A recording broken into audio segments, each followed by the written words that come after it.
Hare Krishna everyone, welcome back to the reading of Teachings of Lord Chaitanya by His Divine Grace, Srila A.C. Bhaktivedanta Swami Prabhupada. And we are Shravanam Diaries podcast. I'm your host, Sulalita Devidasi. We are continuing to read chapter number 2, Sanatana Goswami. The Vedic literature also states that the Supreme Personality of Godhead does not recognize a non-devotee who is very learned in all divisions of the Vedas. But he likes a devotee even if he was born in a low family. If one offers charity to a Brahmana who is not a devotee, the Lord does not accept it. But if something is offered to a devotee, the Lord accepts. We're talking about Brahmanas here. If one offers charity to a Brahmana who is not a devotee, the Lord doesn't accept it. But if something is offered to a devotee, the Lord accepts. In other words, whatever a person wishes to offer the Lord may be given to his devotees. Chaitanya Mahaprabhu also quoted Srimad Bhagavatam to the effect that even if a Brahmana was born in a high family and is qualified with 12 Brahminical qualities, he is lower than the lowest of the low if he is not a devotee of the Supreme Lord. Great.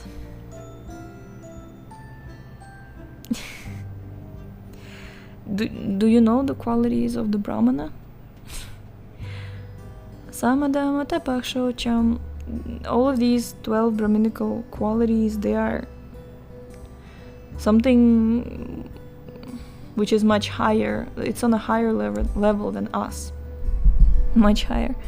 But the Lord, He considers that He is lowest of the lowest of the low if he is not a devotee of the Supreme Lord. It reminded me, in Hari Bhakti Vilasa, it also states that there's a verse that says that one who is Kṛṣṇa conscious, for him adharma becomes dharma, an enemy becomes a friend, and the third thing I forgot.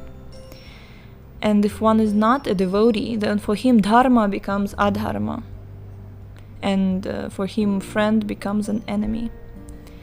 But in 11th canto, Krishna says that if somebody is already low, if somebody has already fallen down, he can't fall even lower than that because he's already at the bottom. When I first heard it, I'm like, wow, great. So it's like there's a limit, right, to how low one can fall. So if one is lying on the ground, it's very low. You can't fall lower than the ground. You would be underground. So it's like it's not falling. It's like being buried, I suppose. So, and then when I was contemplating all that, I was reminded by the same Lord Krishna in 11th canto in Uddhava Gita. Krishna says that basically the scriptures, the Vedic literatures, only he knows the actual purport. The actual purport of the Vedic literatures, he knows. And he says that no one else knows. And I was just thinking that makes sense, because so many demons know the Vedic literatures, but they become Hiranyakashipus, they become Hiranyakshas, they become Ravanas, and all these demons.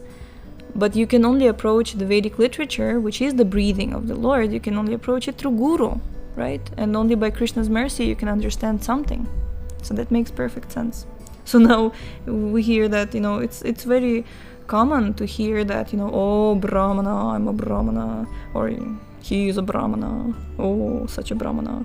But the Lord considers that if one is born in a high family and is qualified with the 12 Brahminical qualities, he is lower than the lowest of the low if he is not a devotee of the Supreme Lord.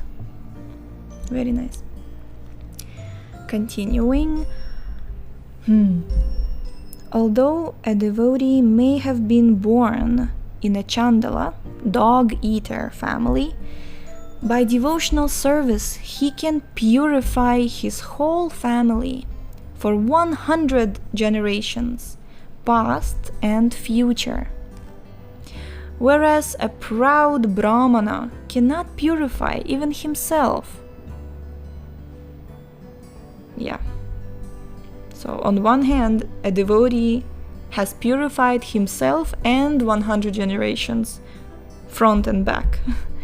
And a proud Brahmana cannot purify even himself. Lord Chaitanya then said to Sanatana, quoting the Hari Bhakti Sudhadaya 13.2. Akrishno phalam tvadrisha darshanam hi tano phalam tvadrisha gatra sangah jihva phalam tvadrisha kirtanam hi sudurlabha bhagavata hi loke. Quote, O devotee of the Lord, to see you is the perfection of the eyes. To touch your body is the perfection of bodily activities, and to glorify your qualities is the perfection of the tongue. For it is very rare to find a pure devotee like you. Unquote. Next, the Lord told Sanatana, quote, Kṛṣṇa is very merciful and is the deliverer of fallen souls. He has saved you from Maharaurava. Unquote. Srimad Bhagavatam describes Maharaurava as a hell meant for persons engaged in killing animals, for it is stated there that butchers and animal eaters go to that hell. I do not know the mercy of Kṛṣṇa, Sanatan replied, but I can understand that your mercy upon me is causeless. You have delivered me from the entanglement of material life. Unquote. Then the Lord asked, how did you get free from custody? I understand that you were arrested. Sanatana then narrated the whole story of his release. The Lord then informed him, I saw your two brothers and advised them to proceed toward Vrindavan. Lord Chaitanya then introduced Chandrasekhara and Tapan Mishra to Sanatana, and Tapan Mishra pleasantly invited Sanatana to dine with him. The Lord requested Chandrasekhara to take Sanatana to a barber and make him gentle, in quotes, gentle, make him gentle, for Sanatana had grown a long beard, which Lord Chaitanya Mahaprabhu, which Sri Chaitanya Mahaprabhu did not like. He asked Chandrasekhara to provide Sanatana not only with a bath and clean shave, but with a change of clothes as well. After Sanatana had bathed, Chandrasekhara offered him some good clothes. When Lord Chaitanya was informed that Sanatana had not accepted the new garments, but later accepted only some used garments from Tapan Mishra, he was very glad. The Lord went to Tapan Mishra's house for lunch and asked him to keep food for Sanatana. Tapan Mishra did not offer Sanatana food immediately. However, but after the Lord had finished eating, there were some remnants of his food, and those remnants were offered to Sanatana while the Lord took his rest. After resting, Lord Chaitanya introduced a Maharashtrian Brahmana, a devotee of his, to Sanatana. And that Brahmana invited Sanatana to accept lunch daily at his place as long as he remained in Benares. As long as I remain in Benares, I will beg from door to door, Sanatana said.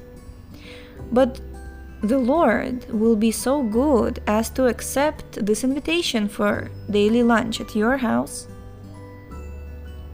Lord Chaitanya was very much pleased by this behavior of Sanatana's, but he noticed the valuable blanket that had been given to him by his brother-in-law, while Sanatana was en route to Benares. Although Lord Chaitanya did not say anything about the blanket, Sanatana understood that he did not approve of such a valuable garment on his body, and therefore Sanatana decided to get rid of it. He immediately went to the bank of the Ganges, and there he saw a mendicant washing an old quilt. When Sanatana asked him to trade the old quilt for the valuable blanket, the poor mendicant thought that Sanatana was joking with him. "How is this?" the mendicant replied. "You appear to be a very nice gentleman, but you're mocking me in this unmannerly way?" Just like yesterday, right? Vishakha, she thought that the superficial behavior means mocking, which can also be defined. So in this way, this mendicant, he just couldn't believe that such a gentleman would give him, and he was thinking, "You must be mocking. I don't believe it that you're sincere, because why would you do that, right?" "I'm not joking with you," Sanatana informed him. "I'm very serious. Will you kindly exchange your torn quilt for this blanket?" Finally, the mendicant exchanged his torn quilt for the blanket, and Sanatana returned to the Lord. "Where is your valuable blanket?" the Lord immediately inquired. Sanatana informed him about the exchange, and the Lord loved him for this and thanked him. "You are intelligent enough. You are intelligent enough, and you have now exhausted all your attraction for material wealth." Unquote. In other words, the Lord accepts a person for devotional service only when he is completely free from all material possessions. The Lord then told Sanatana, quote, "It would not look good for you to be a mendicant and beg from door to door with such a valuable blanket on your body. It is contradictory, and people would look on it with abhorrence." Unquote. "Whatever I am doing to become free from material attachment is all your mercy," Sanatana replied. The Lord was very much pleased with him, and they discussed spiritual advancement. Previous to this meeting between Lord Chaitanya and Sanatana Goswami, the Lord had met a householder devotee named Ramananda Rai. At that meeting, which is discussed in a later chapter, the Lord asked Ramananda Rai questions, and Ramananda Rai replied as if he were the Lord's teacher. However, in this case, Sanatana put questions to the Lord, and the Lord answered them. The instructions of Lord Chaitanya to Sanatana Goswami are very important for people in general. The Lord taught him the process of devotional service, which is the constitutional occupation of every living entity. Because this is so, it is every man's duty to advance in spiritual science. Many subjects were thoroughly discussed in the talks between Lord Chaitanya and Sanatana Goswami. Due to the mercy of Lord Chaitanya, Sanatana was able to put important questions before him, and these questions were replied to properly. The meeting of Sanatana Goswami and Lord Chaitanya teaches us that to understand spiritual subject matters, one must approach a spiritual master, like Lord Chaitanya Mahaprabhu, and make submissive inquiries. This is confirmed in the instructions of the Bhagavad Gita 4.34, where Lord Kṛṣṇa says that one should approach a man of authority and learn the spiritual science from him. We have completed chapter number 2. Tomorrow we shall begin chapter number 3, entitled Teachings to Sanatana Goswami.